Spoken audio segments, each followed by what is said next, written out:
오늘은 에베소서 1장 20절에서 23절 말씀 보도록 하겠습니다. 에베소서 1장 20에서 23절 우리 한 목소리로 읽도록 하겠습니다. 시작. 그의 능력이 그리스도 안에서 역사하사 죽은 자들 가운데서 다시 살리시고 하늘에서 자기의 오른편에 앉으사 모든 통치와 권세와 능력과 주관과 이 세상뿐 아니라 오는 세상에 일컫는 모든 이름 위에 뛰어나게 하시고 또 만물을 그의 발 아래 복종하게 하시고 그를 만물 위에 교회의 머리로 삼으셨으니 교회는 그의 몸이니 만물 안에서 만물을 충만하게 하시는 이의 충만함이니라. 아멘. 한 절 더 보겠습니다. 5장 26절에서 27절 말씀입니다. 같이 읽도록 하겠습니다. 시작. 이는 곧 물로 씻어 말씀으로 깨끗하게 하사 거룩하게 하시고 자기 앞에 영광스러운 교회로 세우사 티나 주름 잡힌 것이나 이런 것들이 없이 거룩하고 흠이 없게 하려 하심이라. 아멘. 목사님.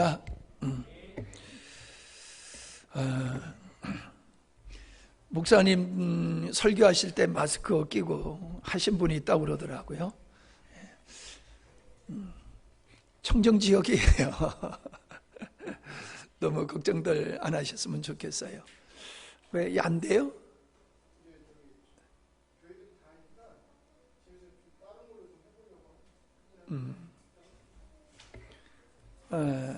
실시간 중계하는 거로 해가지고 가정에서 예배를 이렇게 영상으로 같이 보면서 하려고 했는데 뭐 예행 연습까지 해서 잘 됐었다고 그러는데 뭐 많이 접속을 해서 그런지 안 된다고 그러네요. 뭐 안 되면 그만두고 녹음이나 잘 하세요. 예. 지난주에 녹음 안 해가지고 너무 아쉬웠는데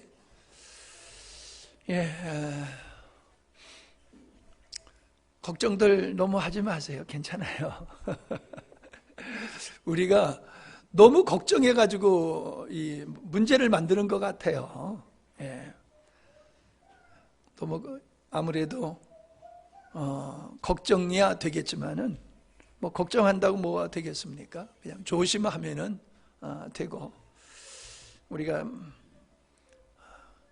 많은 사람을 접촉하는 것이 아무래도 감염의 그 비율이 높아지니까는 그러는데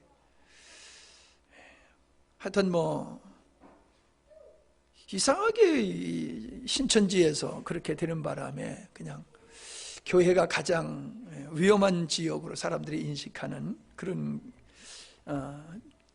상황이 된 것 같습니다.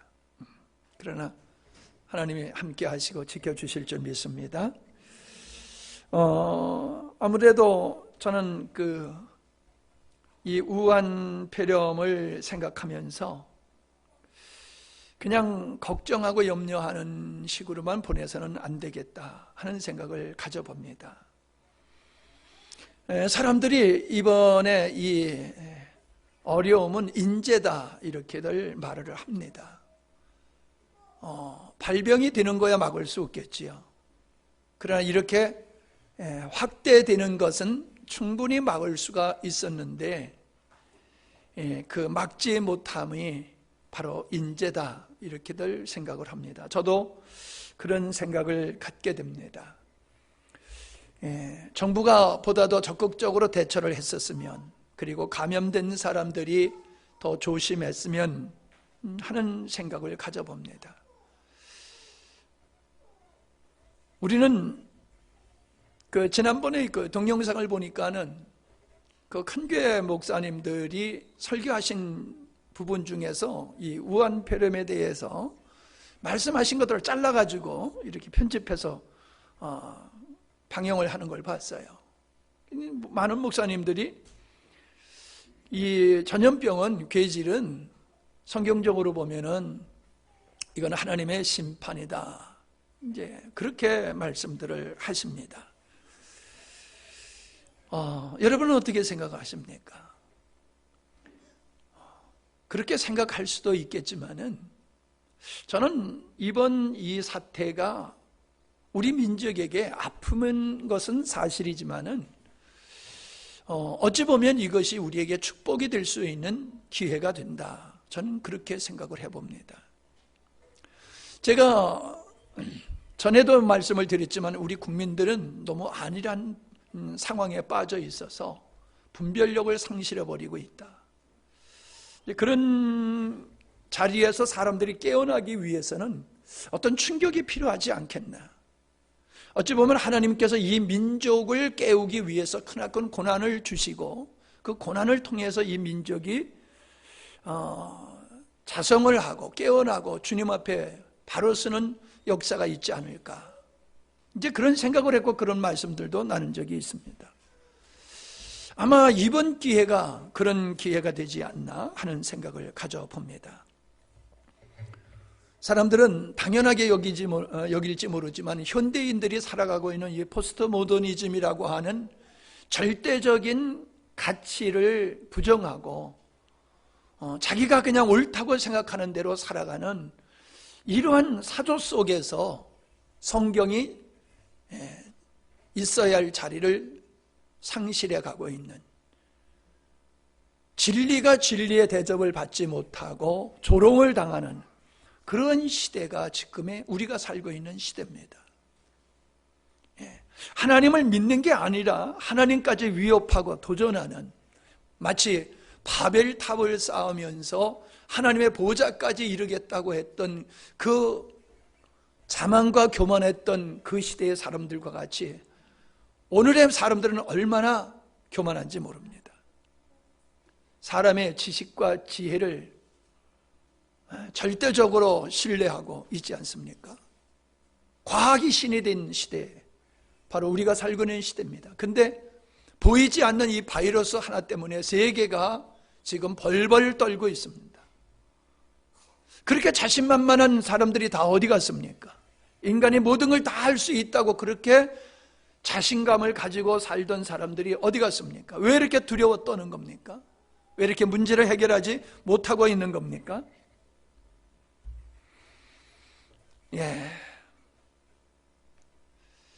초유의 사태라 이런 얘기들을 합니다.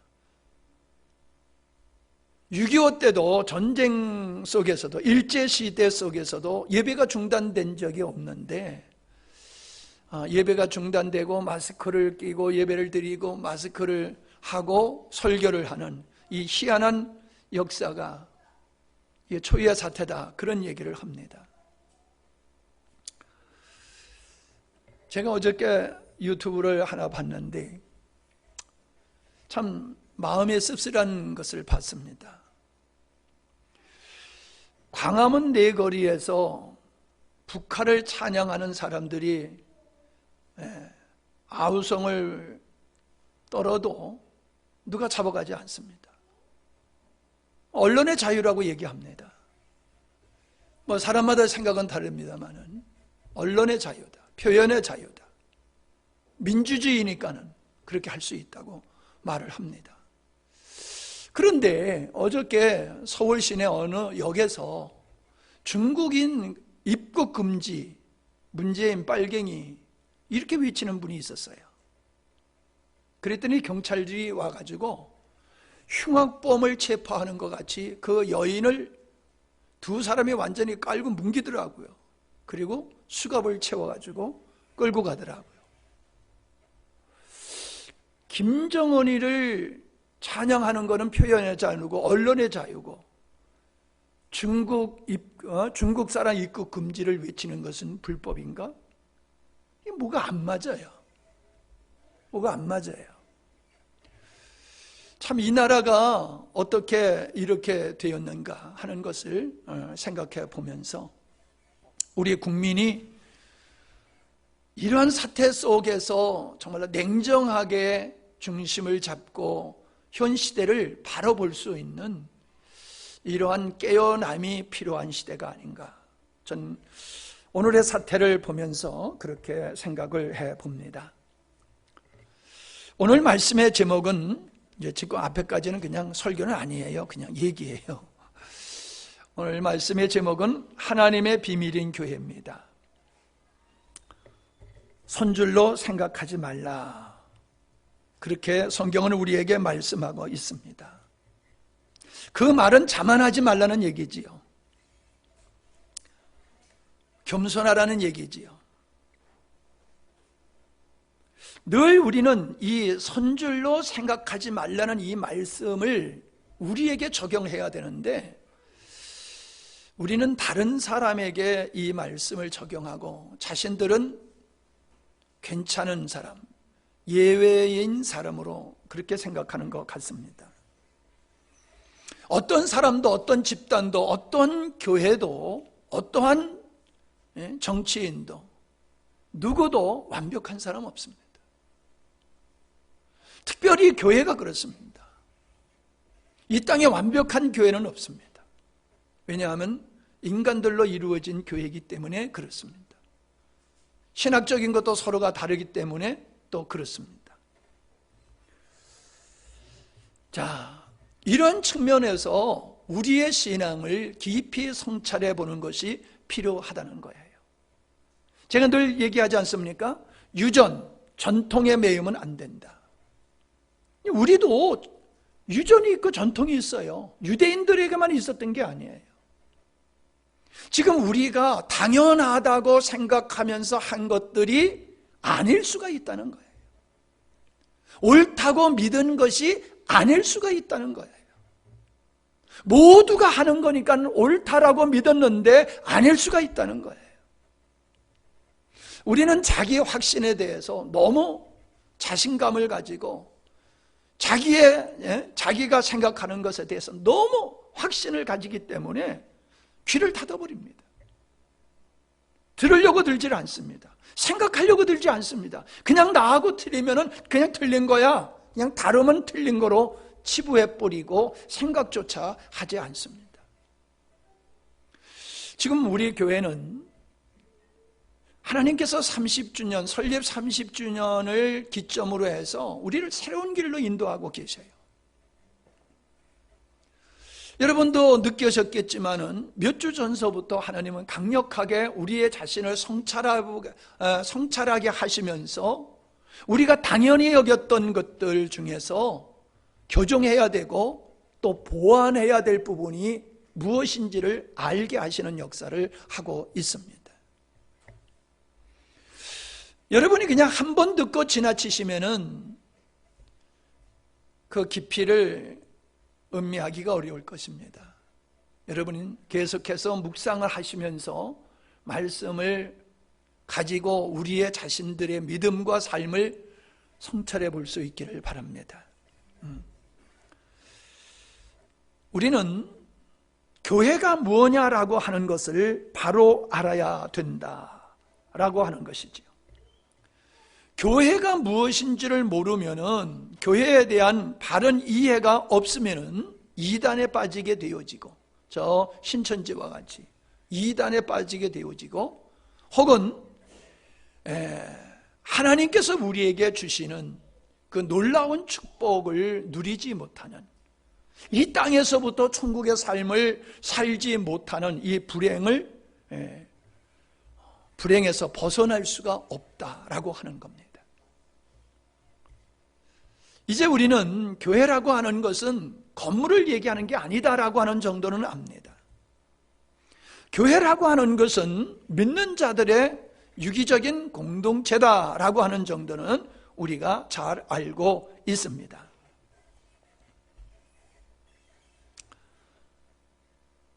문제는 뭐냐 하면 구원을 개인적인 측면에서만 생각한다는 거예요. 내가 예수 믿고 몸을 벗어버리고 이 땅에 떠나서 영원한 하나님의 나라로 가는 것, 천국에 가는 것, 그게 구원이다. 그냥 이 정도로 사람들은 생각하고 있습니다. 그러니까 구원관이라고 하는 것이 아주 편협해요. 죽으면 가는 것이 천국, 그것을 구원이다. 이렇게 아주 편협한 이해를 가지고 있다는 것입니다. 이거는 자기 개인적으로만 이 구원관을 바라보기 때문에 그렇다는 거예요. 그러나 구원하시는 하나님께서 우리를 구원하시는 목적, 그래서 구원을 하나님의 관점에서 본다라고 하면은, 하나님은 그냥 개인이 지옥 갈 자가 천국 가는 정도로 그것을 구원이라고 말하시지를 않는다는 겁니다. 다시 말씀드리면 하나님은 개인을 구원하시는 것에 머물지 아니하시고 창조의 목적에 의해서 본다라고 하면 구원받은 사람들이 반드시 그리스도의 몸이라고 하는 단체로 하나를 이루어야 된다라고 하는 것을 보여주고 있습니다. 교회는 에클레시아라고 하는 말인데 하나님 앞에 부름을 받은 무리들, 세상에서 건짐을 받아서 하나님 앞에 모여있는 하나님의 자녀들, 하나님의 백성들을 일컫는 것이죠. 자, 이 에클레시아라고 하는 것은 개인을 놓고 얘기하는 게 아닙니다. 믿는 자들의 유기적인 공동체를 말씀하고 있는 거예요. 그래서 우리는 그리스도로 말미암아 서로가 다른 인격체지만은 우리 안에 나를 구원하신 생명 되신 예수 그리스도로 말미암아 나의 주인 되신 예수 그리스도로 말미암아 그분으로 말미암아 우리는 한 몸, 한 가족을 이루게 된다는 겁니다. 우리는 인성으로는 다르지만은 영적으로는 그리스도 안에서 한 영에 속한 자들입니다. 그러므로 우리 모두에게 그리스도의 영이 있으므로 그리스도의 영으로 말미암아 우리는 하나라고 하는, 본질적으로 하나라고 하는 인식을 여러분이 깨달아야 될 줄로 압니다. 이 깨달음이라고 하는 것이 이런 거예요. 보지도 못하고 듣지도 못하고 말하지도 못하는 헬렌 켈러가 있지 않습니까? 그분을 가리켰던 선생님이 헬렌 켈러가 어렸을 때에 수도가에 가가지고 수돗물을 틀고 수돗물을 이렇게 손으로 만지게 한 거예요. 그런 다음에 그 손에다가 물이라고 쓰는 겁니다. 물을 만지게 하고 접촉을 경험하게 하고 또 물, 접촉하게 하고 물 이렇게 쓰는 거예요. 그랬더니 이 사람이 생각을 하는 거예요. 내 손에 닿는 이 물질이 이게 물이라고 하는 거로구나. 모든 물건에는 이름이 있는 거로구나. 이걸 깨달은 거예요. 그러면서 그 사람이 모든 생활 속에서 놀라운 변화가 시작된 거지요. 모든 물건에는 이름이 붙어 있구나. 당연한 거지요. 근데 그에게는 그 깨달음이 그의 인생을 완전히 바꿔놨다는 거예요. 여러분, 교회라고 하는 것이 그냥 들어서 에클레시아, 세상으로부터 구원받은 사람들의 무리, 그게 교회야. 구원받은 무리, 그게 교회야. 그냥 이래고 넘어가면 안 돼요. 우리가 정말로 교회라고 하는 것은 예수 그리스도로 말미암아 생명의 공동체, 믿음의 공동체, 유기적으로 하나를 이루는 존재다라고 하는 것을 깨달아줘야 돼요. 깨달아줘야 돼요. 그래야지 교회를 바라보는 시각이 달라지고 믿음의 삶이 달라지게 되어 있다라고 하는 겁니다. 우리는 개인적인 입장에서는 구원은 천국 가는 것일지 모르지만은 하나님의 입장에서는 교회를 얻는 것이 하나님의 창조의 의도였다라고 하는 것입니다. 하나님의 창조의 목적은 교회를 얻는 것이며 교회로 하나님의 뜻을 이루고 교회를 통해 하나님은 영광을 받기를 원하시는 것입니다. 구원받은 성도는 반드시 교회 안에 머물러 있어야 되는 것입니다. 이것이 성도가 존재하는 방식이고 교회가 성장하고 결실을 맺는 원리가 되는 것이다 라고 하는 겁니다. 주님은 교회 안에 속하지 않는 사람들을 인정하시지를 않습니다. 마치 출생하고도 출생신고를 하지 아니하면 국민이 될 수가 없어요. 대한민국 국민, 아버지 어머니가 대한민국 국민이야. 그래서 내가 이 땅에 태어났어. 그렇다고 그 사람의 대한민국 국민으로서의 주권을 행사할 수 있는 것은 아니라는 거예요. 출생신고를 해야 돼요. 출생신고를 통해서 대한민국 국민의 자격을 얻어야지 되는 거예요. 예가 어떤지 모르겠지만은 분명한 것은 우리 예수 그리스도를 믿어 구원받은 하나님의 자녀라고 하면은 우리는 나를 구원하신 예수 그리스도의 생명의 유기적인 공동체의 한 일원이 돼야지 그게 구원받은 사람이에요. 구원은 받았지만 난 교회와 상관없어 라고 교회와 손을 그어버리고 자기 좋은 대로 자기 편려한 대로 신앙생활하는 사람이 너무나 많습니다. 2시에는 이런 사람들을 가리켜서 가나안 교인이다, 방황하고 있는 가나안 교인이다, 그렇게 말을 합니다. 교회에 등록하지 아니하고 다니는 사람이 날로 늘어난다고 합니다. 왜요? 목사님이 신방 오는 게 싫고 성도들과의 관계를 갖는 것이 부담스러워서. 이건 여러분 아주 잘못된 신앙입니다. 그냥 이기적으로 지옥 가기 싫으니까 나 예수 믿고 천국 가겠다라고 하는 이 이기주의적인 아주 잘못된 구원관을 가지고 있기 때문에 그런 생각을 하고 그렇게 신앙생활하는 겁니다. 주님은 우리를 개인적으로는 구원하셨지만 단체적으로는 그리스도의 몸인 교회, 생명의 유기적인 공동체인 그 교회를 주님이 원하신다는 사실을 잊어서는 아니 될 줄 압니다.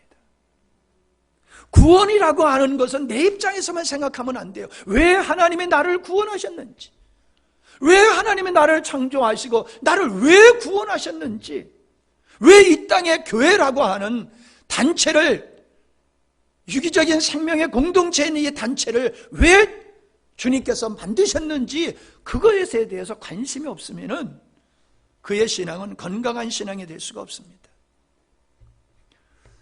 개인적으로 구원은 교회를 이루기 위한 전제된 조건이라는 겁니다. 벽돌을 찍으면은 그냥 벽돌이 목적이 아니지요. 벽돌들이 모여서 건물을 이루듯이 한 사람 한 사람의 구원받은 성도들이 유기적인 공동체를 이루어서 주님이 원하시는 영광스러운 교회를 하나님은 세워가기를 원하신다라고 하는 겁니다. 여러분이 혹시 유기적인 교회 안에 머물기를 거절한다면 구원하신 하나님의 뜻에 역행하는 것이며 구원하신 목적과 상관없는 삶을 살게 된다는 것입니다.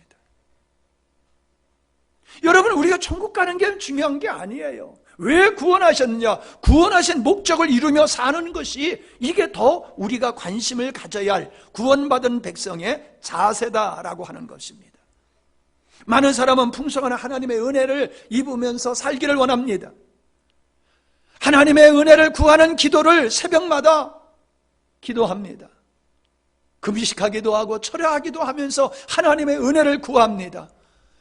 그러나 우리가 받은 구원이라는 이 은혜가 얼마나 큰데 이 구원의 은혜를 왜 주셨는지도 모르면서 또 무엇을 주님 앞에 구한다라고 하는 것은 아주 잘못된 자세다라는 생각을 갖습니다. 여러분이 하나님의 자녀로서 하늘의 풍성한 은혜에 만물을 충만케 하시는 그 충만함 속에 여러분이 살기 위해서는 반드시 교회라고 하는 생명의 공동체 안에서의 삶이 필요하다는 겁니다. 교회 안에 머문다라고 하는 것은 무엇을 의미하는 것일까요? 성도 간의 유기적인 연합의 관계를 말하고 주님과의 유기적인 관계를 말하는 것입니다. 어떻게 사는 것이 교회 안에 머무는 것일까? 유기적인 관계로 서로 교통하면서 교제하면서 살아가는 것이 교회 안에 머무는 것이라는 겁니다. 여러분이 건강한 믿음의 사람이라면 믿음의 삶을 함께하는 성도들, 지체들과 같은 그 지체들을 내 몸과 같이 여겨야 맞는 것입니다. 지체가 지체를 인식하듯이 우리가 그리스도 안에서 생명의 유기적인 공동체를 이루어 주님의 한 몸을 이루고 있다라고 하면은 너는 나와 다른 존재가 아니라 그리스도 안에서 나와 같은 존재다. 같은 믿음의 공동체, 같은 생명의 공동체, 같은 운명의 공동체다 라는 인식을 가져야 된다는 것입니다. 여러분, 교회 안에 머문다는 것은 나누어지지 않는 것을 말합니다. 오늘날 교회가, 성도들이 나누어져요. 목회자와 당회가 나눠지는 경우가 있고, 성도가 성도와 지역에 의해서 여러 가지 이유에서 나눠지는 경우가 있고, 신학적인 측면에서 나누어지는 경우가 얼마나 많습니까? 이것은 우리가 생명이신 주님 위주로 믿음의 생활하고 있지 않다는 거예요. 우리의 출신, 사회적인 신분, 어떤 신학, 교리 중심으로 신앙생활을 하기 때문에 이렇게 나누어지는 거예요. 우리가 한 하나님, 한 성령님, 한 성경, 한 예수 그리스도, 한 생명, 이 안에서 산다라고 하면은 나누어질 수가 없습니다. 비록 지역에 의해서 우리가 출석하는 교회가 다를지 몰라도 너네 교회, 우리 교회는 다르다, 이런 인식은 있을 수가 없지요. 우리 교파, 너네 교파 다르다, 이것도 건강한 생각이 아니다라고 하는 겁니다. 여러분, 사도행전 2장 46절을 한번 보시기 바랍니다. 사도행전 2장 46절. 오늘 좀 설교를 길게 할 것 같아요. 오후 예배가 없기 때문에. 2장 46절 같이 읽습니다. 시작. 날마다 마음을 같이하여 성전에 모기를 힘쓰고 집에서 떡을 떼며 기쁨과 순전한 마음으로 음식을 먹고 하나님을 찬미하며 또 온 백성에게 칭송을 받으니 주께서 구원받는 사람을 날마다 더하게 하시니라. 자, 여기서 보면은 초대교회 성도들은 날마다 마음을 같이하여 성전에 모이기를 힘썼다라고 말씀하고 있습니다. 여러분, 날마다 같이 모일 수 있는 이유가 어디 있습니까? 여기 보니까 마음이 하나라는 거예요. 마음이 하나라는 거예요. 사람이 왜 갈등이 벌어집니까? 왜 의견이 다릅니까? 마음이 달라서 그래요. 마음이. 여러분, 우리의 마음이 어떻게 하나가 될 수 있습니까? 10사람이 모이면 다 자기 생각이에요. 그런데 어떻게 교회가 수많은 사람이 하나로 일치할 수가 있습니까? 예수 그리스도로 가능한 줄 믿습니다. 생명이신 예수 그리스도에 집중하고 그분에 의해서 살아간다라고 하면 우리는 다른 부분들이 묻혀버리게 되는 겁니다. 다른 것들이 우리를 분리시킬 수가 없습니다. 부부는 사실 남이었지 않습니까? 그러나 부부는 한 몸을 이루고 살지 않습니까? 부부가 마음이 하나가 되지 아니하면 한 몸이 아니지요. 같이 산다고 한 몸입니까? 마음이 하나가 되어야지 한 몸이지요. 우리가 이 땅에서 다른 어떠한 노력을 통해서 온전한 하나를 이룰 수 있을 수는 없습니다.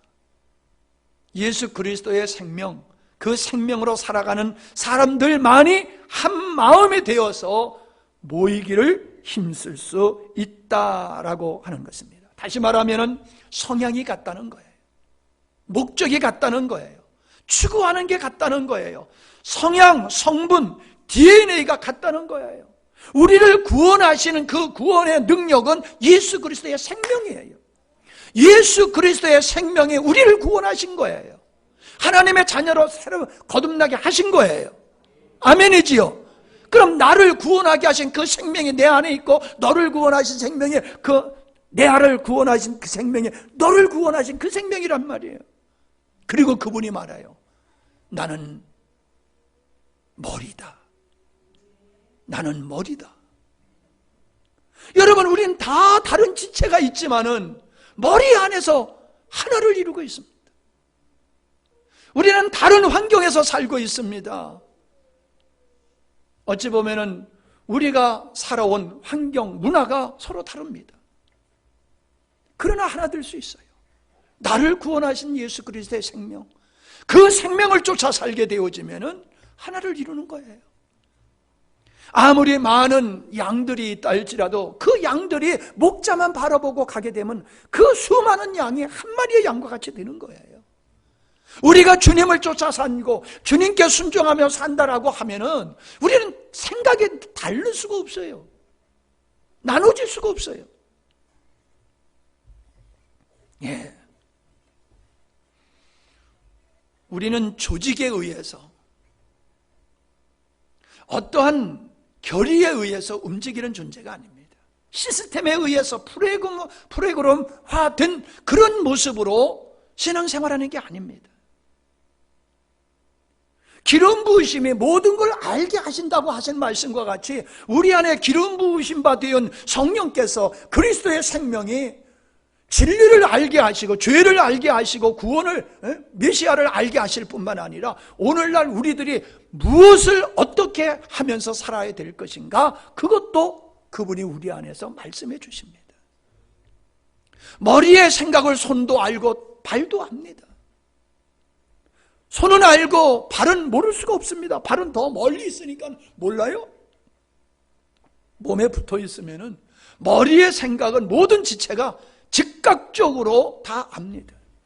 우리가 서로 다른 인격체지만은 예수 그리스도의 생명으로 살아가게 됐을 때는 우리는 즉각적으로 그분의 생각과 의도를 알게 되어 있다라고 하는 것입니다. 현대 교회가 놓치고 있는 것이 있습니다.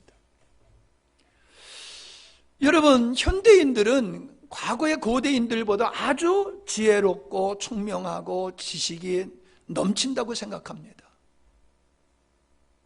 이성적이라고 생각합니다. 근데 저는요, 고대인들이 그 건축했던 그 건축물들, 석조 건물들을 보면요, 진짜 입을 다물 수가 없어요. 입을 다물 수가 없어요.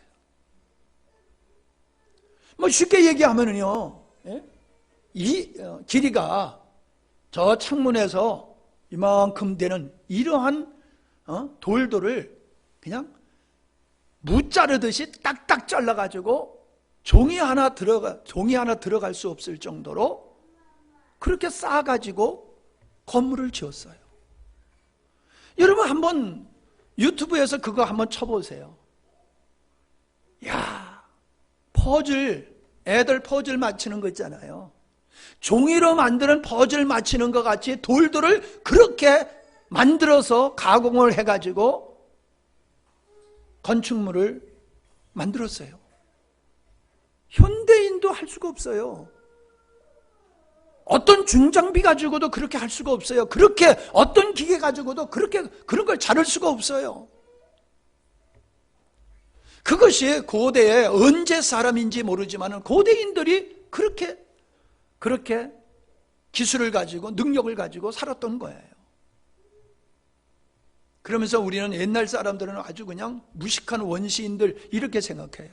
전 개인적으로 아마 그것이 노아 시대 때의 사람들의 모습이 아닐까. 그 사람들이 행했던 그들이 만들었던 건축물이 아닌가. 개인적으로는 저는 그렇게 생각을 합니다. 근데 이 얘기를 왜 하느냐 하면은 오늘 현대 그리스도인들은요, 초대교회 성도들보다 훨씬 더 성경적으로 믿음의 생활을 하고 있다. 합리적인 믿음의 생활을 하고 있다. 아주 성숙한 교리를 가지고 믿음의 생활을 하고 있다. 이런 착각에 빠져 있어요. 만약에 그렇다라고 하면은 오늘의 교회는 초대교회가 보여줬던 그 아름다운 열매를 보여줘야 됩니다. 아니, 그 이상을 보여줘야 됩니다. 초대교회 성도들에게서 보여줬던 그 모습이 우리들에게서 당연히 보여져야 됩니다. 그들을 통해서 여러분 전도 나가가지고 예수 믿습니까? 예수 안 믿으면 지옥 갑니다. 거리 가서 가가호 전도, 그 사람들은 그렇게 전도 안 했어요. 그렇게 전도하면 다 금방 잡혀가 죽었어요. 그런데도 그들은 놀랍게 부흥의 역사를 이루었습니다. 어떻게 해요? 그들의 삶이 성경적인 삶이었어요. 그들의 삶이 생명이신 예수 그리스도에 의한 삶이었어요. 그러니까 누가 보더라도 예수 믿는 사람은 예수같이 보이는 거예요. 하나님은 몰라도 예수 믿는 사람 보니까 하나님은 저런 분이겠구나. 그래서 그들이 자발적으로 주님 앞에 돌아오는 역사가 있었던 거 아니에요? 아니 3,000명, 4,000명, 5,000명 허다한 무리들이 어떻게 그렇게 돌아옵니까? 지금 그런 역사가 있습니까? 그렇게 성숙한 현대교회가, 초대교회, 그 막 태어난 갓난아이와 같은 초대교회보다 그렇게 성숙하다고 하는 오늘날 현대교회에서 그런 역사가 있냐고요? 없잖아요. 성경에서 우리에게 말씀하고 있는 것이 뭡니까? 항상 기뻐하라, 범사에 감사하라. 여러분, 그게 초대교회에게 사도들이 권면했던 말씀입니다. 그들은 항상 기뻐하지 못해서 그래서 항상 기뻐하라고 그랬어. 범사에 감사하지 못해서 그래서 감사하라고 그랬어. 그러면 성숙한 오늘날 교회들은 범사에 감사하고 범사에 항상 기뻐합니까? 나눔을 책망을 했어요. 서로 바울파, 베드로파, 그리스도파, 바나바파, 고린도 교회가 그렇게 나눠졌어요. 그땐 초대교회니까 그래, 어린한 교회니까 그래. 그러면 지금 성숙한 우리 교회는 그런 분파가 없습니까? 천갈래 만갈래로 찢어져 있잖아요. 그런데 우리는 그들보다 훨씬 성숙한 믿음의 생활을 하고 있다고 우리는 착각하고 있다는 겁니다. 여러분, 무엇이 그들과 우리와의 다른 점이 무엇일까? 무엇이 그들과 우리를 다르게 한 요인이 무엇일까? 이걸 여러분 궁금하지 않습니까? 저는 주님이 원하는 영광스러운 교회라고 하는 그림을 제가 깨달은 후로부터는 어떻게 해야지 이 영광스러운 교회가 세워질 수 있느냐라고 하는데 관심을 갖고 살아왔어요. 주님은 그걸 이미 오래전에 가르쳐 주셨어요. 그런데 지금에 와서 주님은 더더욱 그것을 새롭게 저에게 강력하게 말씀하고 계세요. 그렇게 초대교회가 영광스러운 교회가 될 수 있었던 이유가 여러분 무엇일까요? 사모하는 사람이 그걸 깨닫게 돼요. 가르쳐줘도 관심이 없는 사람, 목마름이 없는 사람은 보아도 모르고 들어도 몰라요. 내 앞에 있어도 몰라요. 그러나 사모하는 사람은 그 비결을 깨닫게 됩니다. 이거로구나. 제가 몇 주 전에 모임에 대해서 말씀을 드렸지요. 모든 사람이 아는데 안 됩니다 라고 얘기하는데 왜 아는데 안 되는가?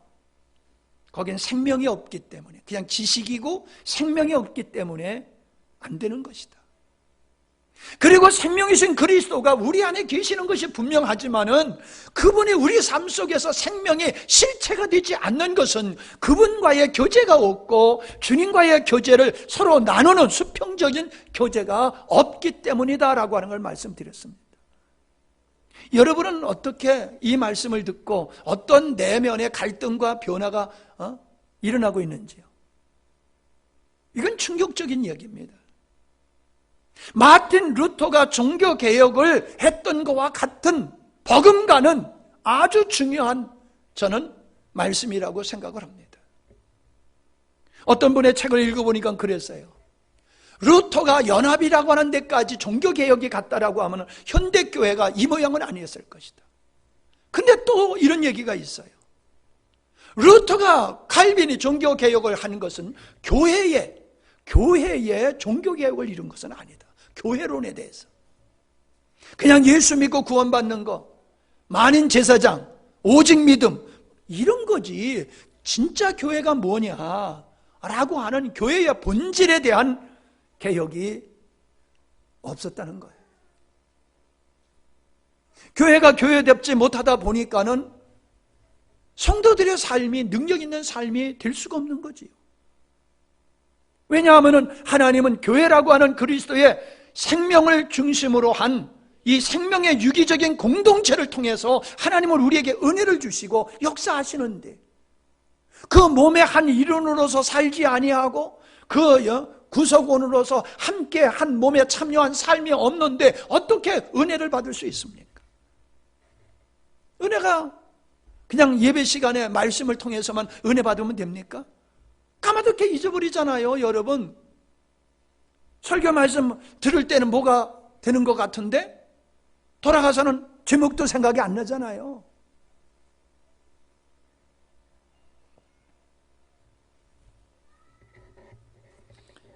우리는 초대교회들이 위대한 믿음의 생활을 할 수 있었던 것 중에 하나를 놓쳐버린 게 있어요. 그게 뭐냐 하면은 모임이라는 거예요. 날마다 모이기를 힘썼다. 이 모임이라는 거예요.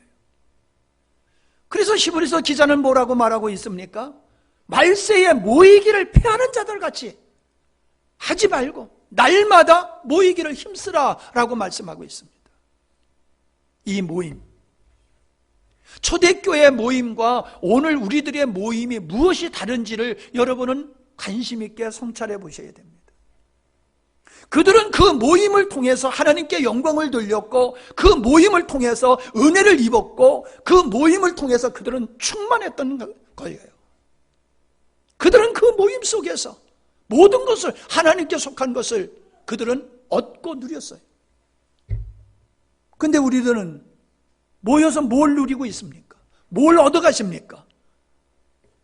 늘 얘기하잖아요. 관람자라고. 예배 시간에 관람자라고. 아, 이 시간은 찬양하는 시간. 그러니까 찬양을 그냥 부르고. 아, 기도하는 시간이니까 그냥 기도하고. 말씀 듣는 시간이니까 목사님 말씀하세요. 내가 들어줄게. 여러분, 우리가 예배가 끝나자마자 우리는 돌아가기 바빠요. 돌아가기 바빠요. 왜요? 목적이 뭐예요? 모임에 있는 게 아니에요. 예배에 있는 거예요. 예배. 여러분, 예배가 목적인 거 맞아요. 그러나 그 예배만이 의식적인 예배에 참석하는 거, 제사 지낼 때에 제사 지냈는데 그냥 뒷자리에 서서 참여하는 거, 그런 식으로 예배에 참석하는 게 목적이 되면 안 된다는 거예요. 예배자가 돼야지. 뭐가 돼야지? 예배자가 돼야지. 예배를 통해서 주님을 만나고 주님과의 교제가 있어야지요. 주님과의 교제는 없어. 그냥 목사님 설교한 거 듣고 은혜 받든지 안 받든지 뭐 상관없어. 그냥 예배 시간에 참석하면 내 책임과 의무는 다 했다. 이거잖아요. 이런 모습이잖아요. 우리는 하나님을 예배하는 것과 성도의 교제라고 하는 것이 균형 있게 가야 됩니다. 우리는 성도의 교제가 없어요. 그냥 예배 드리고 돌아가면 그만이에요. 그래도 예배 시간만이라도 다 참석하는 사람은 그래도 나름대로 교제가 이루어지지만은 주일 예배 한번 땅 드리고 마는 사람은 성도의 교제가 없는 거예요. 주님의 몸에 속한 삶이 없다는 거예요. 제가 오늘 아침에 제가 계속 기도하다가 이제 나하고 같이 사는 사람한테 그랬어요. 이제 내가 오늘 광고를 하려고 그래. 광고는 뭐냐면 이건 법이 아니고 다음 주부터는 가족끼리 앉아서 예배 드리지 말고 좀 누구하고 같이 예배 드리고 싶은 사람, 좀 그 사람을 찾아가가지고 그 사람하고 같이 앉아서 좀 예배를 드리는 이 자리 바꿈을 좀 해봐야 되겠다. 그랬더니 반응이 별로 안 좋더라고요. 이유를 대는데 그거 다 알고 있는 일이고 그래서 지금까지 해왔어요. 가족끼리 드리는 게 좋다는 거죠, 분위기가. 예. 뭐가 가족끼리 유대관계가 이루어지고 하나 된다는 거지요. 예. 그래서 이렇게 해왔어요. 근데 보세요. 맨날 요 자리는 내 자리 맡아놨잖아요. 그 자리에 누가 앉으면 안 되잖아요. 그리고 예배 드리면서도 보는 사람 맨날 그 뒤통수만 보잖아. 옆에 사람 맨날 그 사람이잖아. 손 좀 잡아보세요 하면은 새로운 손 잡아봅니까? 맨날 잡는 그 손만 잡지. 집에서 잡는 손 교회 와서도 잡아. 아니, 손을 왜 잡아보라고 그래요? 새로운 교제를 얘기하는 거잖아요. 근데 맨날 잡는 손만 잡아. 그래 무슨 교제가 이루어져요? 그래서 예배 시간에 앉는 것부터라도 한번 좀 바꾸는 시도를 해보자. 에? 그래서 손재순 집사님이 내년에 다음 주에는 거기 앉지 말고 누군가 찾아가서 자매님, 나 오늘 자매님하고 같이 예배 드리고 싶어서 여기 앉는 거야. 그리고 앉는 거예요. 형제님들 마찬가지야. 아이고, 하여튼 뭐 경상도 남자들한테 기대할 게는 없지만은 그래도 기대 좀 해봐야지 뭐. 응? 좀 찾아가라고요. 오늘 이렇게 저기 새로 오신 분이 계시는데 어떻게 오셨는지 모르겠지만 새로 오신 분은 신천지같이 겁나가지고 그냥 혹시 신천지 아니야? 그래가지고 그냥 한 분도 그 옆에 없어. 이럴 때는 가는 거예요. 가서 새로 오셨네 우리 이렇게 들려러 오셨다 예배 드리러 오셨나 봐요. 같이 제가 옆에 앉아서 같이 예배 드리고 싶어요. 그리고 옆에 가서 앉는 거예요. 우리 손정경 목사님이 참 이 진주에서 목회하시다가 서울 쪽에 가서 사역하고 계시는데 또 이 밑에서 사역하시다가 예배 시간이 돼서 우리 교회에서 예배를 드린다고 하는데 저 양반 골리앗이야 이름이. 안악자손. 얼마나 큰지 막. 배구를 해도 막 이래구만 있어도 다 해 그냥. 겁나서 안 갔어요? 새로운 분이면 얼마나 좋아요. 옆에 가가지고 반갑습니다. 처음 뵙네요. 아니네 옛날에 봤네. 막 그러면서 같이 앉아서 예배 드리고 새신자들 힘들어하는 사람들 그렇게 옆에 가서 앉아서 예배 드리면요 교제가 되잖아요. 그냥 예배를 드리면서 교제가 되잖아요. 아멘 하나도 안 하는 거 보니까는 난 죽어도 우리 식구끼리 예배 드리겠다. 어떻게 할 수 없어. 그러면 내가 어떻게 할 수는 없어. 근데 여러분 제가 의도하는 마음을 안다라고 하면은 순종하실 줄로 믿습니다. 모세는 하나님께서 성막을 어떻게 지으라고 하는 것을 알았어요. 왜? 하나님이 가르쳐 주셨으니까, 보여주셨으니까. 그런데 그걸 만들어낸 사람은 부사렐과 오홀리압이에요. 그러면 이 사람은 모세가 얘기하는 걸 듣고 모세에게 하나님께서 모세를 통해 모세에게 말씀하신 성막은 이렇게 짓는 거로구나 하는 것을 그 사람은 알았어요. 그러니까 그걸 지어냈던 거예요. 성막을. 여러분은 제 설교를 통해서 주님이 원하시는 교회는 이런 거로구나. 교회 생활은 이렇게 하는구나. 이 그림이 있어야 돼요. 여러분 안에. 아멘? 교회 일꾼이라고 하는 사람들이 이게 없으면 일꾼이 아니에요. 하나님의 일을 하는 게 아니라 자기 일을 하게 돼요. 그래서 문제를 일으키는 거예요. 하나님께서 저에게 주신 이미 성경에 있는 그리고 우리의 믿음의 선진들이 이미 누렸던 주님이 원하시는 교회에 대한 그림이 여러분 안에도 다 있어야 될 줄로 믿습니다. 우리는 그 그림을 함께 만들어 가고 있는 거지요. 우리는 현대 교회가 교제를 부담스러워하고 있는 이유시 무엇인지를 알아내야 됩니다. 그건 구조적으로 잘못됐어요. 예배 위주의 믿음의 생활만 하다 보니까는 교제가 안 이루어지고 있는 거예요. 그러니까 교제를 바탕한 예배를 드리자는 거예요. 예배를 무시하는 게 아니라 교제를 바탕으로 한 풍성한 교제를 근거로 한 예배를 드릴 때에 그 예배는 주님의 임재가 경험될 수 있는 예배가 될 수 있다는 거지요. 예배가 건축물이라고 친다라고 하면은 교제는 성도 간의 교제는 바로 기초에 해당되는 것이다라고 할 수 있습니다. 예배는 참여하기만 되는 것이 아닙니다. 내가 어떻게 한 주간을 살았느냐라고 하는 게 중요한 겁니다. 그런데 여러분, 교제가 있을 때에 내가 살아온 삶이 있어야지 나눌 것이 있잖아요. 그런데 교제 위주가 아니고 그냥 관람하는 식의 예배만 드리다 보니까는 내가 믿음의 생활을 일주일 동안 어떻게 했느냐가 전혀 상관이 없어요. 왜? 나눌 일이 없으니까. 나누는 장이 있다라고 하면, 나눠야 된다라고 하면 뭔가 있어야지 나눠줄 거 아니에요. 그러니까는 거룩한 부담이 오는 거예요. 거룩한 부담이. 나눠줄 것을 만들어내야 돼요. 나눠줄 걸 만들어내요. 식탁에 가족들을 초청하는 게 중요한 게 아니야. 풍성한 식탁을 만들어 놓고 가족을 초청하잖아요. 여러분, 많은 사람들이 대형교회로 몰려들고 있습니다. 큰 교회라고 자랑하는데 저는 아주 잘못됐다고 생각하는 사람입니다.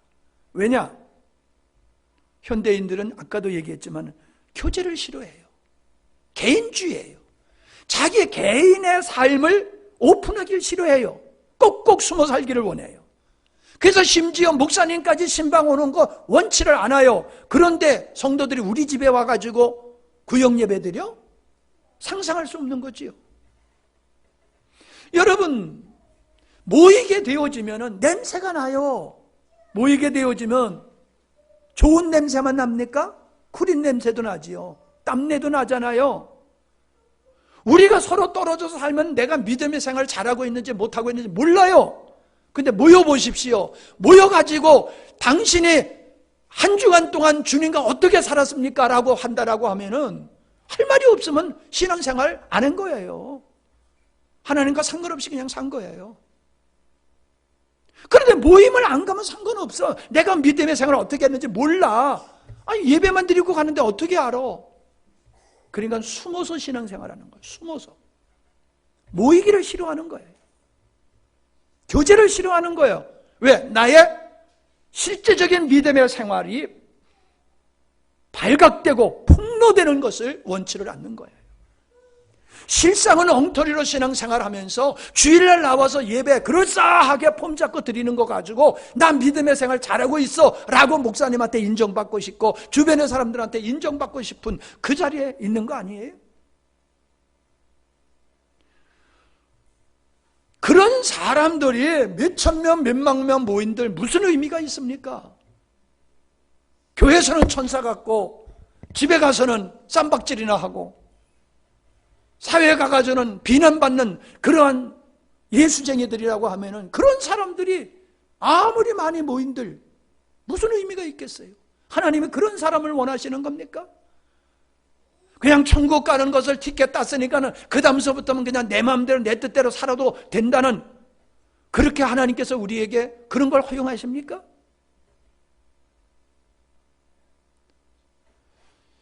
예수를 믿는다라고 하는 자체가 그냥 하나님을 인정하고 예수님을 구세주로 인정하는 자체가 그게 믿는 게 아니라는 거예요.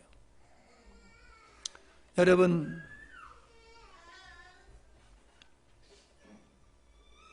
성경에 보면은 두세 사람이 내 이름으로 모인 곳에 나도 그들 중에 있느니라 그랬어요. 두세 사람이 모인 곳에 두세 사람이 모여서 험담이나 하고요. 두 사람이 모여가지고 목사 숭이나 보고 있고 집사 숭이나 보고 있고 불만 불평하고 있고 짜증이나 내고 그런데 주님이 계실까요? 그냥 두세 사람만 있으면 주님이 거기 계신다는 얘기일까요? 잘 생각해 보십시오.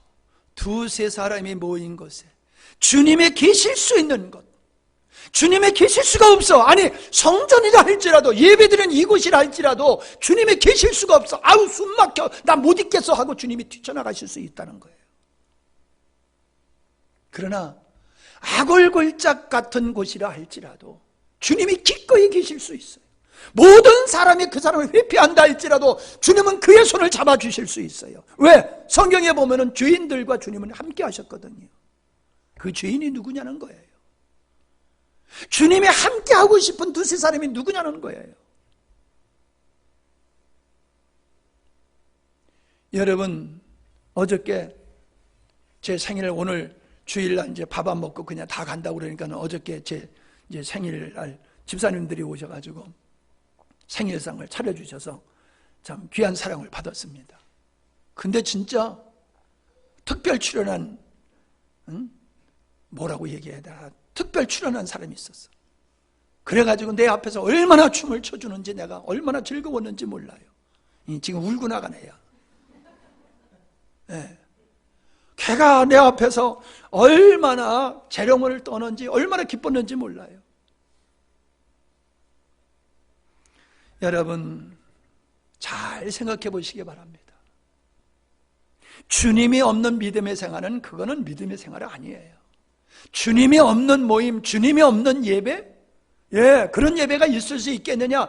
사람들은 그냥 종교적으로 예배가 목적인 사람은 주님 없어도 예배 드려요. 주님 없는 사역을 해요. 왜? 사역이 목표니까. 이거 하면은 내가 인정받거든. 인정받기 위해서 그 선한 일을 하는 거예요. 내 책임과 의무는 예배야. 그러니까 하나님과 상관없어. 그냥 난 예배만 드리면 돼. 이게 우리들의 의식 속에 얼마나 깊이 뿌리를 내리고 있느냐라고 하는 거예요.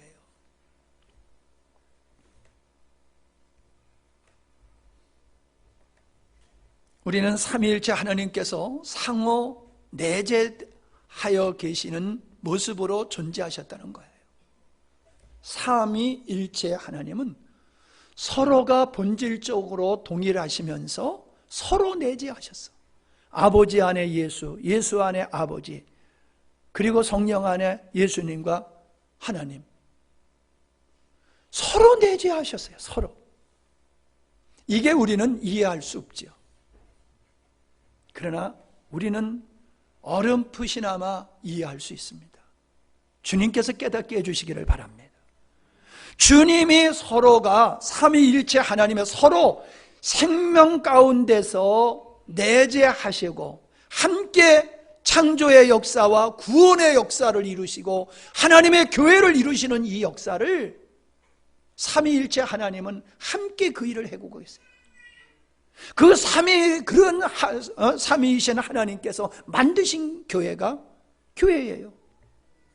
그러므로 교회는 삼위일체 하나님의 존재 방식과 같은 그러한 모습들이 우리를 하나 되게 하는 요소가 되어야 되는 거예요. 삼위일체 하나님이 하나 되셨던 그 원리로 우리는 그리스도의 생명 안에서 서로 아름다운 생명의 친밀한 교제를 통해서 일치를 이루는, 여기서 하나님의 공급이 이루어지고 하나님의 생명의 충만함을 맛보게 된다라고 하는 것입니다. 교회가 조직에 의해서 형성되고 유지된다면 종교화가 되는 것입니다. 종교는 생명이 없습니다. 교회가 생명이라는 것은 그리스도의 생명에 의해서 태어나고 생명에 의해서 유지되고 성장하기 때문입니다. 생명에서만 생명의 성향이 나타날 수 있는 겁니다. 생명이 있는 나무에서 꽃이 피고 향기가 나고 열매가 맺어지지요. 모조품에서는 절대로 그런 것이 있을 수가 없습니다. 왜 경건의 모습은 있는데 경건의 능력이 없습니까? 생명이 없기 때문에 그렇습니다. 생명에 속한 교제가 없기 때문에 그렇습니다.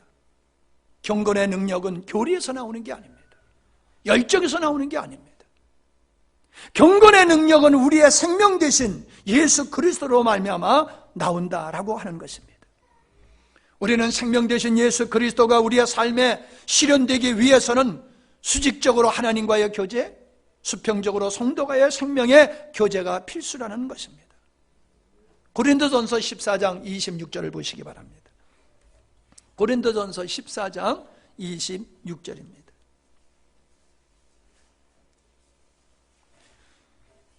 시작. 그런즉 형제들아 어찌할까? 너희가 모일 때에 각각 찬송시도 있으며 가르치는 말씀도 있으며 계시도 있으며 방언도 있으며 통역함도 있나니 모든 것을 덕을 세우기 위하여 하라. 아멘. 자, 모일 때에 모이는 목적이 어디 있느냐? 여기 뒤에 뭐라고 그랬어요? 덕을 세우기 위해서 하라. 우리가 모이는 것은 나의 유익, 내가 은혜 받기 위해서만 모이는 게 아니라는 거예요. 덕을 세우기요. 어떤 덕? 서로를 세워주는 이 일을 위해서 우리가 모인다는 거예요. 사람들은 예배가 은혜가 있다 없다 그런 불만 불평하는 사람들이 있습니다. 여러분, 차려놓은 밥상에 참여하는 게 그게 예배가 아닙니다. 예배가 은혜가 없다면 당신의 책임이에요. 찬양의 은혜가 없다고 하면 당신의 책임이에요. 왜? 당신이 그 예배를 부응시켜야 할 주인공이기 때문에.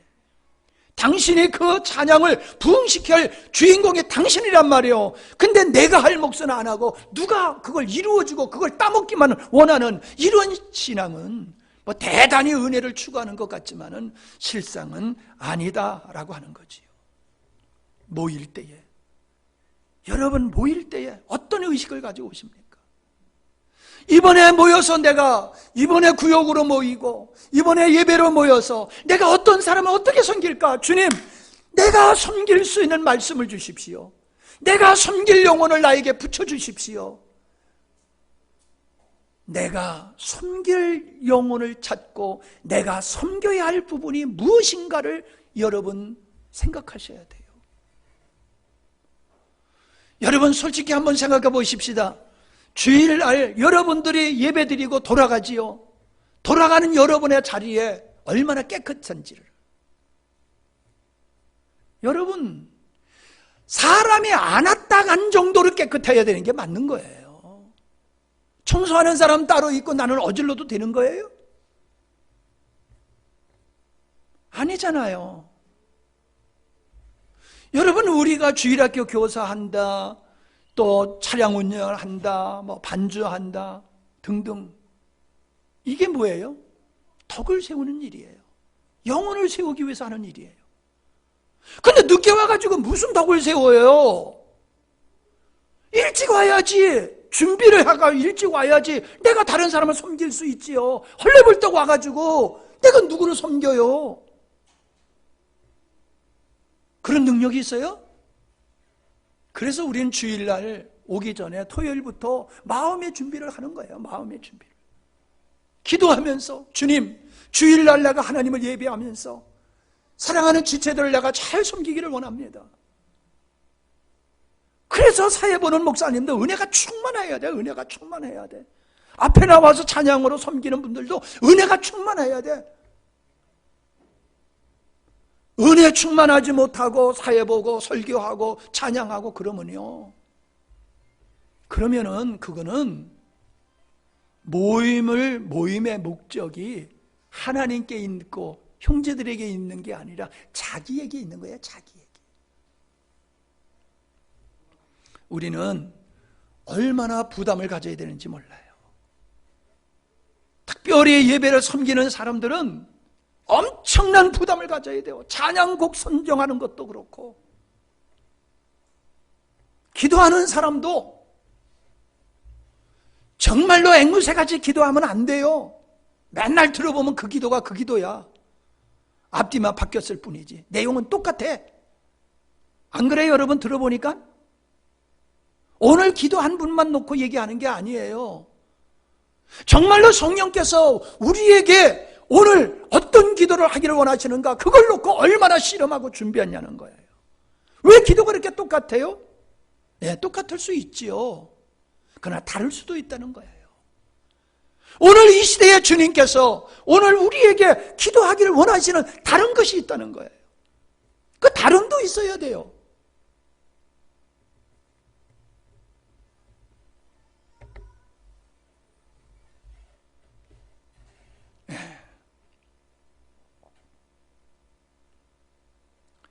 우리는 성경에서 교회를 딱히 확실하게 정의해서 말씀하시는 것이 별로 없어요.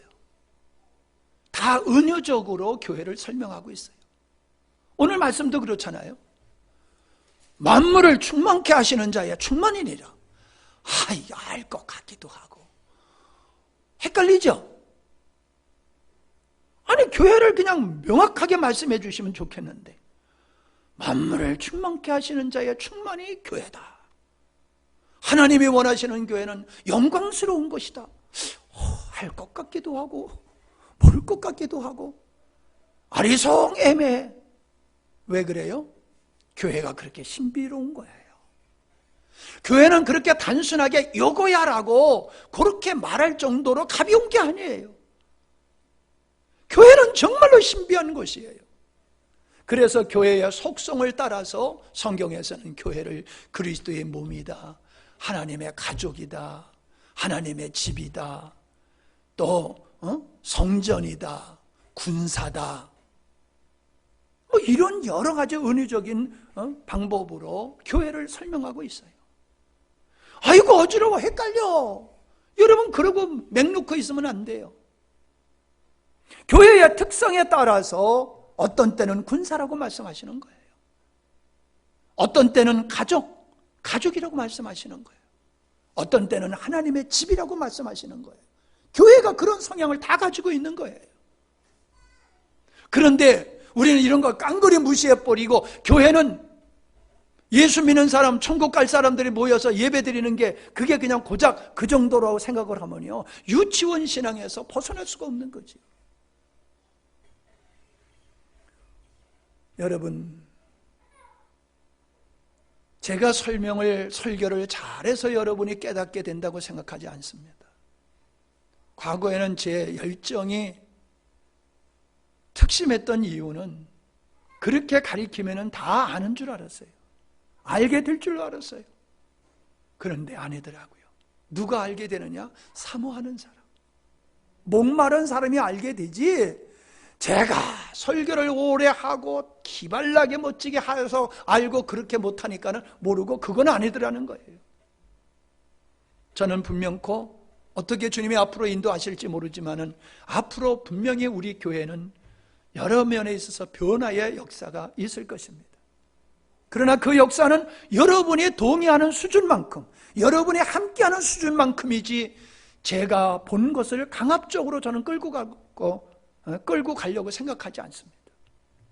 여러분이 말씀을 들으면서 목사님 교회는 이런 것이군요. 그러니 우리가 이렇게 했으면 좋겠습니다. 이렇게 했으면 좋겠습니다. 그럼 하지. 오늘도 성가대 안 했으면 좋겠다. 안 해. 제가 빠뚝빠뚝 하라고 그러지 않잖아요. 제 마음속에서 했으면 좋겠어. 그러나 여러분이 안 했으면 좋겠다고 그러니까 하지 마라 그랬잖아요. 하나님의 역사는 내 안에서 주님께서 원하심을 따라 움직여야 되는 거예요. 여러분 많이 못 나오셨잖아요. 그러니까 성가대도 좀 썰렁하고 준비도 좀 안 되고 그러다 보니까는 좀 여러분이 부담 가는 거 알아요. 그러니까 내가 인정했어요. 그러나 그쪽만은 생각을 안 할 수 있잖아요. 부족하지만 주님 사랑하는 마음으로 모인 무리들이 전심으로 주님 찬양하면, 주님 기뻐하는 찬양하면 되는 거잖아요. 멋진 찬양만 해야지 하나님 받으시는 거예요. 피아노 치다 틀려도 괜찮아. 아는 사람 본인밖에 몰라. 네. 하나님은 사람이 작곡한 대로 불러야지 하나님이 기뻐하는 찬양이 아니에요. 다 틀려도 괜찮아요. 그저 주님께서 내 안에 감동 주시는 대로 주님 사랑하는 마음으로 하면 되는 겁니다. 예. 오늘 준비한 설교는 3분의 2밖에 못했어요. 3분의 1은 다음 주에 하겠습니다. 할렐루야. 주님은 우리에게 큰 은혜를 주시면서 새로운 변화를 원하세요. 왜요? 은혜를 주시려고. 우리의 그릇이, 신앙의 체계가 바뀌어지지 아니하면 하나님의 은혜를 담을 수가 없습니다. 지금까지 주님은 십자가의 도라고 하는 십자가의 복음을 통해서 우리를 훈련하셨다라고 하면은 이제부터 주님은 그 십자가의 도가 뿌리를 내리고 열매를 맺을 수 있고 결실을 할 수 있도록 우리의 모임을 새롭게 주님은 다듬어 가고 계시다는 거예요. 여러분, 오늘 요즘 계속 말씀을 들으면서 여러분의 믿음의 실체가 아마 자꾸 드러날 거예요. 그게 속상할 필요가 없습니다. 아닌 것이 드러나는 것, 그게 은혜고 축복인 줄로 믿습니다. 그리고 신속하게 바뀌어지세요. 성경적이라고 하면은 신속하게 여러분 변화의 역사가 일어나야 됩니다. 성경적이 아니라고 하면은 그냥 그 자리에 앉아 계세요. 그대로 하세요. 그러나 성경적이 아니라고 하는 근거가 없으면 따라오셔야 돼요. 함께 하셔야 돼요. 그래야지 함께하는 자요 모으는 자가 될 줄로 믿습니다. 그리고 하나님의 은혜에 풍성하고 이 마지막 시대에 이겨나는, 세상을 이겨내는 믿음의 사람과 교회가 될 줄로 믿습니다. 아멘. 기도합니다. 자, 다시 한번 우리 기도하는 시간을 갖습니다. 그냥 의식